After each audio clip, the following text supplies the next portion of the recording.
Huen Sao. Huen Sao is circling hand. You see it in the first form after hand flat like a tray. Huen Sao, full rotation of the wrist.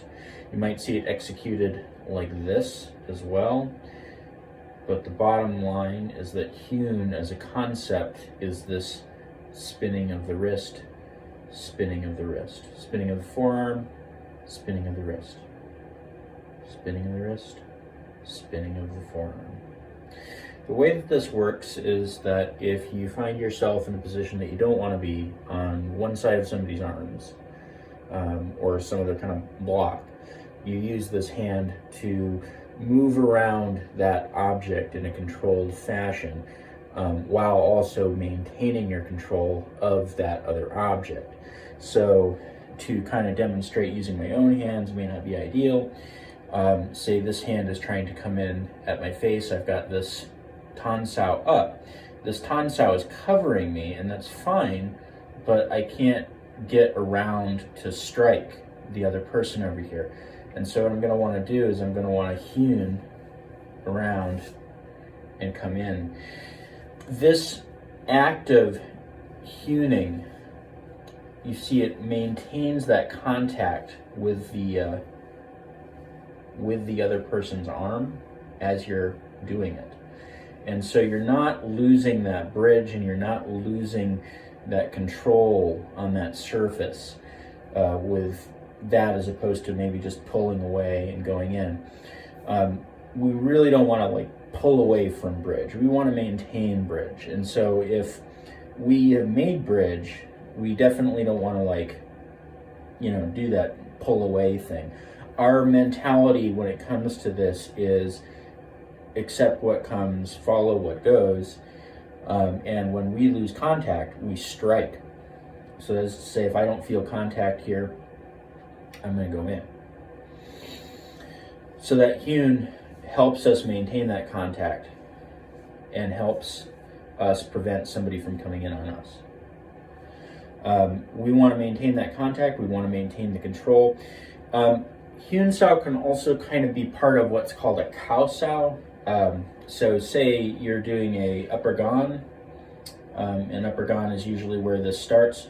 You'll do like a half Huen while you go out into a Bong Sao. This would be like a Rong Sao, but this is how the Cow Sao is. So you can imagine something making bridge here, this coming in, sweeping it as you go in. That's what that movement is all about, and that is kind of a good illustration of how that hand can be used as a controlling hand, as well as a thing to kind of switch sides. Another thing that you can do with that hand is that you can kind of use that hand to sort of get new angles. The way that I mean that is that, so you want to be light on your feet doing Wing Chun. That is to say, like, if I find myself here, I want to be able to like move over here, either using my opponent's force or using very little of my own force. And so one thing that you can do with Huen is if you make that contact and say you want to be coming from this angle now, you can kind of push that in and use the opponent's lever there to kind of move you. So that would be another kind of way that you could use that hand. But by and large, the thing that we're looking for is to circumvent something and get in. We're looking to control something and get in.